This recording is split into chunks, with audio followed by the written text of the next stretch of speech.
You're watching Notepad. I'm your host, Ibrahim Sani. The pandemic ravages on around the world, but in Malaysia, we are slowly realizing the option of moving from the pandemic situation to an endemic one. And while various states across the country are going through different stages of the National Recovery Plan, one thing is for sure. The immunization program is a success and we are seeing high rates of vaccination across the country. However, there are some holdouts, particularly in the states of Sarawak, Terengganu and the likes. But otherwise, everyone is embracing the fact that we're going to return to normal sometime soon. Having said that, a survey conducted by the Ministry of Health Malaysia has found that more than 4/5 of us, or 80% of us, have used our own income for health services, while 35% have resorted to using savings.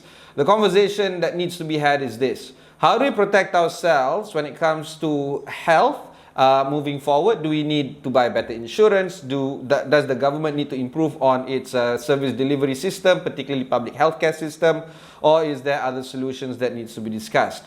Because of this, I have with me Encik Wan Saifulrizal Wan Ismail, CEO of Prudential BSN Takaful, joining us in this conversation today.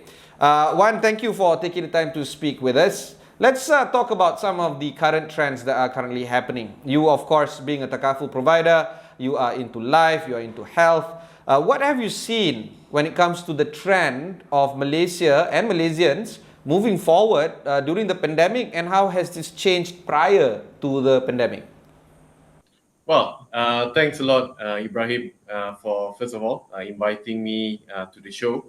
And I like your opening that we are starting to move from pandemic and to endemic. And to me, as part of the trend, expectations, and the how we plan to move the business forward, I've always advised my team to look at this. You know, COVID is going to be with us for a long time.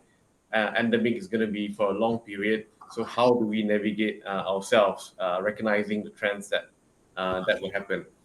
Okay, I guess first of all, in terms of the key trends that we see, the awareness of the importance of financial protection actually gets elevated during the pandemic period. Previously, people thought that things will never happen to them. They feel a bit more invincible. But now, given the various stats that have actually been reported, we can see that people's perception of that invisibility perhaps becoming a bit more fragile and becoming a bit more real, especially if they see the circumstances impacting their family members, their relatives, their friends, and also their work colleagues. So the awareness have increased, and what we clearly see from trends, whether through inquiry to our website, through feedback to our distribution force, through our customer service centers, there's a more demand in relation to financial protection itself.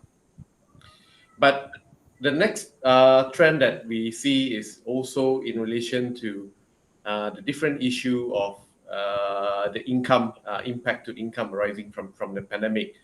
Some people have their income impacted, and hence how do you cater for the protection for this group of people, for them as well as the B40. And so for us, during throughout the pandemic, we have actually focused a lot more in terms of our affordable line of products, and channel that a little bit more, and probably and do a lot more campaign in order to encourage the take up, the awareness and take up. Also, in relation to the affordability, we know that the B40 segments is particularly exposed. And recently, we have also actually introduced micro Takaful product through our bank partner, Bank Simpanan Nasional, where it allows the B40 to take up financial protection at very affordable contribution. Example is 55 ringgit per year for 10,000 ringgit coverage. While 10,000 may not sound big, especially for the middle income people, but for the B40 is actually quite meaningful and will help weather through the uncertainties that they face.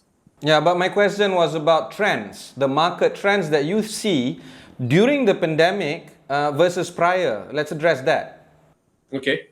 So I think the like I mentioned just now, the market trends, we can see more demand for more affordable type of products, and hence that's why I think a lot of the market focuses on the affordable line of products itself. Second is in relation to digitized services and solution. There are more demand for digitized services. So, for example, uh, our payments channel, right? Prior to the pandemic, we have a mixture of still people paying via cash, checks, and all that. And after the pandemic happened, the demand for online payment, e-wallet payment, and all that has all increased. So, as a Takaful operator, we need to keep with times in order to offer those kind of e-solutions to the customers. And cash and check is almost nearly eliminated right now in terms of how people pay their contribution, at least from PruBSN perspective. So that digitized demand for digital delivery and digital services. And I guess the third one is in relation to the vulnerabilities that happen and how it affects the people during the pandemic. So, for example, the pandemic also gives rise to awareness of mental health. So, high mental health awareness as compared to previously. And in order to tap into that, that's why even solutions that we roll out recently actually provide example. We have a lady plan which actually covers mental health illnesses as well. So that's kind of that trend in terms of the shift in that demand.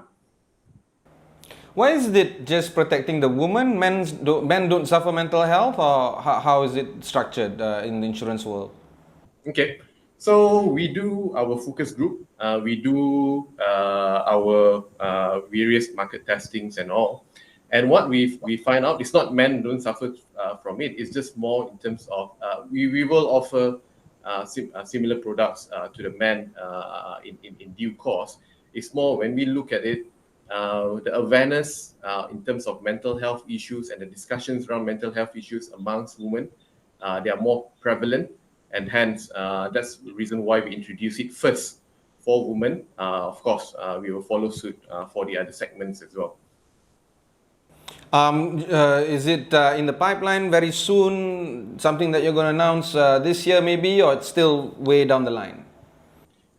It's work in progress currently. Given that we are towards the end of this year, we are planning. We are actually planning our product pipeline for next year, and inshallah, we hope to target that for next year onwards. So this is the thing, right? I'm a customer of PruBSN, both life and health. And how I came aboard your company as a customer is through a human face-to-face interaction. There is an agent that I can call every now and then.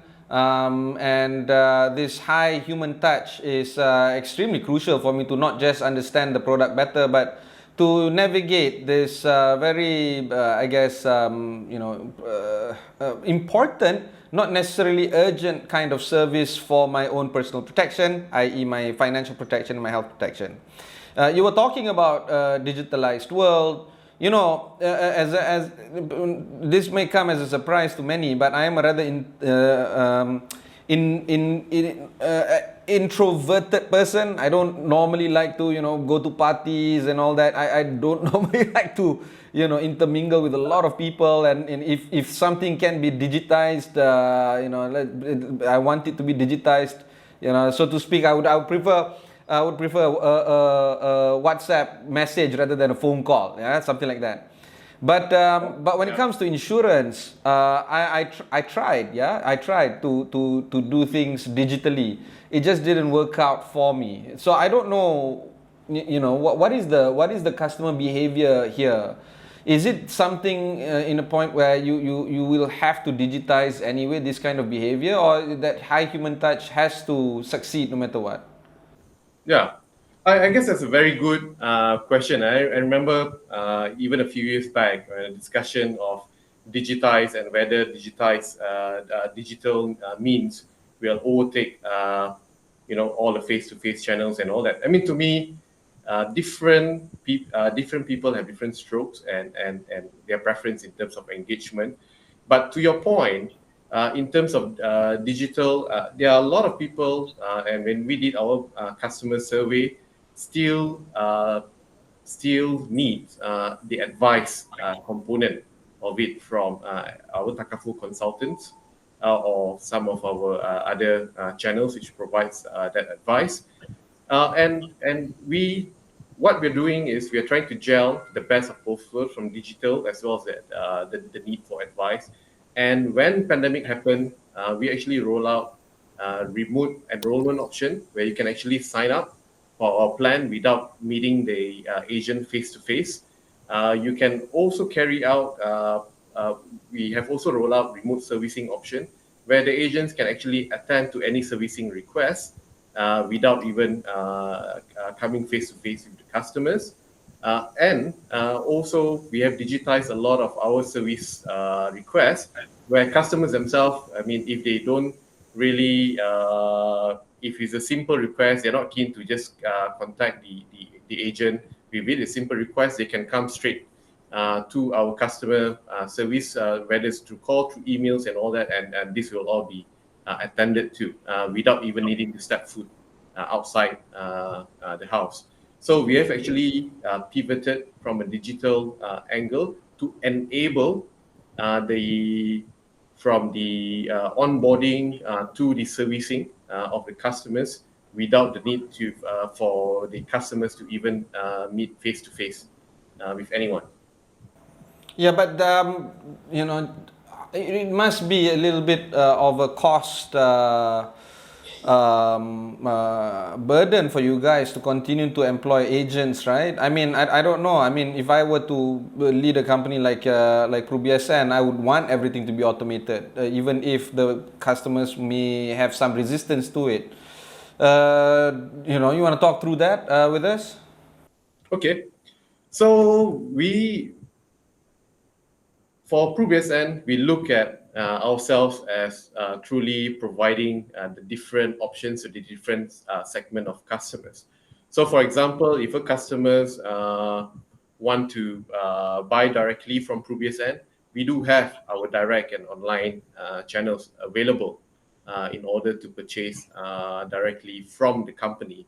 But we have launched that, and we have gathered, like I mentioned just now, we have gathered the customer feedback and survey on what works and what didn't. And surprisingly, a lot of people mentioned that, for the young ones, right?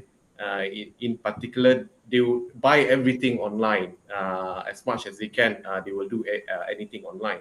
But interestingly, when we did our customer survey, the results didn't actually show that, because for the young ones in particular, when it involves financial products, right, they are a bit more risk averse, and they feel that financial products they are making a more longer term purchase. It's different from buying something on Lazada or on Shopee, right? But they are making a longer term commitment, and they need comfort and they need advice. So surprisingly, it's the young ones that actually show the higher tendency to seek for advice with regards to financial products. Juan, let's talk a little bit more about some of the changes that you are expecting to see in the Takaful and the insurance world per se. People are very much in tune to their health protection, even now, even more so than before. The pandemic is going to be transformed into an endemic. COVID-19 is going to be just another SARS-CoV-2 kind of situation, and there's going to be another pandemic just around the corner. We don't know when, and it might not even be a coronavirus. It can be another form of pathogen. This is the world we live in. in the office space, people are moving away from the office, setting up studios. Prior to having this interview, you and I were having a small chat about, people are having little studios like yours, like your home, like my home right now. This is the kind of little tweaks that people are changing. But when it comes to Takaful Insurance, what kind of changes do you foresee happening that might impact the way businesses like yourself is run? But more importantly, for consumers like us, what can we expect more from Takaful providers such as yourself? Okay. I think that's a very good question, and especially a foresight that we all need to have. Not necessarily everyone have the same answer, but I think it's important to be able to have that foresight of what things will be and how we plan for it. To me, I'll touch on three particular areas where in my mind, how the landscape is going to be like going forward. First of all, is in terms of better segmentation and leading to more personalized service. I think as we can see during the pandemic itself, there's a phrase that says that everyone is in the same ocean, but not everybody is in the same boat. In fact, everybody is probably in their different boats, and how they cope with the wave of the ocean and the nuances and all that are different. So for the Takaful operated and life insurers per se, they really need to look at this and ensure that they understand the customer segments better. The previous approach of I introduce a product, I introduce a marketing campaign and hopeful for it to be a one-size-fits-all to tackle everyone, that will no longer be relevant going forward. Just a very simple example from what we see on a day-to-day, right? You take the different social media platforms, Facebook, Instagram, TikTok. It applies to the different generation. Even so, for a operator, right? In order for us to even engage and communicate with customers, you can't just use one social media platform and hope that it can just reach your wider audience. It's no longer like that, and that's just one very simple example. And this applies to how you deliver your solutions and how you deliver your services. The second aspect is embracing digital. I know this maybe sounds like a motherhood statement, but and it's a given. When pandemic happens, everyone talk about moving into digital. But more specifically for Takaful operators and life insurance, to me, the experience of customers on digital is not being shaped by the industry itself. It's actually being shaped by how customers use their, let's say, e-wallet platform, delivery platform, and other more advanced and bigger platforms out there. And their expectations and experience is going to be shaped by that. Now, for life insurance and Takaful operators and companies like PruBSN, is about how do we take that expectations and applies it to the business. I have to say, we're probably not, the industry as a whole is probably not as advanced as the rest, and this is where we actually need to keep up in order to deliver to that digital experience expectations by customers. No, sorry, this is the strange bit, right?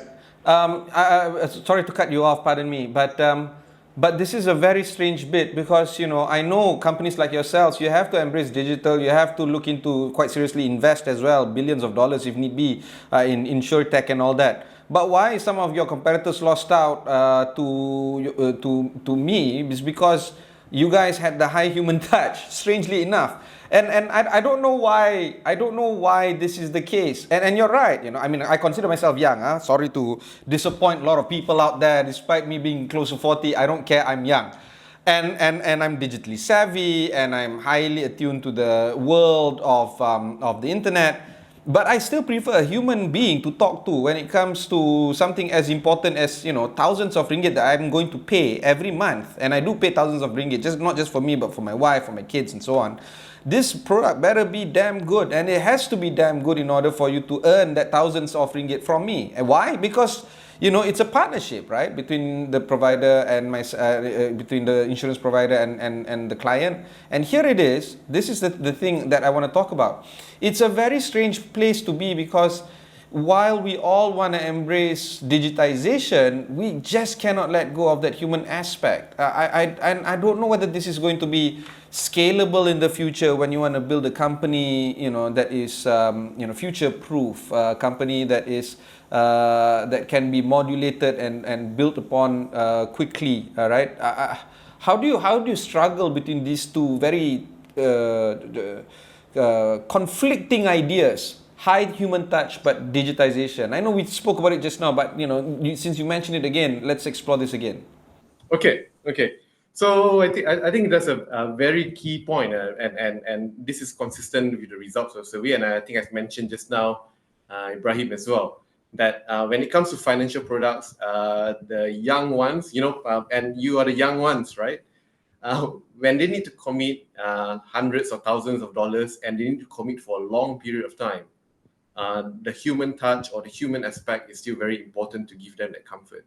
So for us, it is more about implementing digital or digital technology to enable that to happen in a safe and probably in a more efficient manner as well. So for example, we have activated the remote enrollment option, where it just takes a video call between the agent and the customers to actually talk about the products and provide the advice necessary, and you can actually close the deal, and your coverage and all can actually be activated even in matter of I think the record that we have between submission of the proposal to the activating of the coverage is 15 minutes, as fast as that. So to us, it's using technology to enable that human touch in a more efficient and safe manner. That's the philosophy that we adopt, and we know that the human element is very important in the Malaysian context. All right. Yeah. Moving on to your item just now, before I cut you off. Sorry to interrupt your speech, but go on there. Yeah. So the third point is on InsurTech. And if you look at it, the pandemic has actually highlighted some of the pain points that customers have, whether with regards to the purchase or the servicing of their insurance or Takaful product, right? Prior to the pandemic, I could see in Malaysian context, at least, probably one or two InsurTechs that pop up per year. But I think easily now, over the past 12 months, you can see 5 or 6 InsurTechs that are really starting up market, trying to address the different pain points of customers. And to me, this will be both disruption and augmentation. And why do I say that? Disruption, which means that in the area where the InsurTech can solve the customer pain point better than the current incumbents, it'll definitely be disruption for the incumbents that exist currently. But I believe that there are space, and we are also working with a few of them, that it can help to complement, it can help to actually provide the value added services in relation to the customer journey or part of the value chain. And by doing that, it will actually help to grow the pie that we have in order to cater to the customer needs as well. So, I mean, to me, those are the top 3 trends on how I see the market landscape will evolve going forward. Yeah. What about the business pillars that you're at right now? Can you share a little bit about which business division is growing, which business is not growing? Is health, for instance, growing, particularly because of the pandemic, or any other explanation to it? Okay. Well, I would say actually, if you look at all our business pillars, whether be it from our Takaful consultants, which is essentially our agency channel, our bank partners, we have 3 bank partners in the market, and we also have the direct or digital. And I would say that actually all 3 pillars are actually growing in the market, because as I mentioned earlier in the talk, that the awareness of the importance of financial protection has increased, And we see the inquiries and requests coming in from all these three different channels itself. In terms of even in terms of the nature of protection, actually both health and probably I would say life in particular have a higher relative growth in relation to health as well, because I think probably every evening the numbers that a lot of people probably looked at or expect to look at is number of COVID cases, number of deaths, and all, and that actually helps to strike a chord in terms of how fragile life is. All right. One, before we end, any last words? Well, I think for us, my last word is we have been this year we're celebrating our 15-year anniversary. 15 years is actually can be seen as long if you view from the lens of technology or the insurtech, but it's actually relatively short, especially looking at some of our contracts where the term of the coverage, the term of the contract lasts for nearly 100 years, right? Yeah. We have been proud to be here 15 years, being in industry and being the number one family takaful operator in industry. This year, the theme of our anniversary is called Your Aspiration, Our Inspiration. And the reason why we choose that is when we look back through our 15 years and we look at, okay, why do we exist? What's our purpose? Why do people buy protection? And essentially, it's about us protecting their aspiration, their dreams. Example, parents have their dreams for their children, to give them the best education. And they buy the protection because of that. And we are protecting that aspiration in relation to the parents. And sometimes it's very heartwarming to see feedback from our customers who says that, the children has gone to university, and because of the decision they've made many years ago, they're able to actually provide support to their children in furthering their aspiration and their dreams. And for PruBSN, we will continue to live by that, and this will help to guide us, and we hope to continue to meet the demands of customers, not only from protection, but also beyond protection to other solutions. Thank you very much. All right, that was our conversation with Wan Saifulrizal Wan Ismail, the CEO of Prudential BSN Takaful. If you've missed any part of this interview, just head on to Astro AWANI, look for Notepad over there. Till then, thanks very much for watching, and goodbye.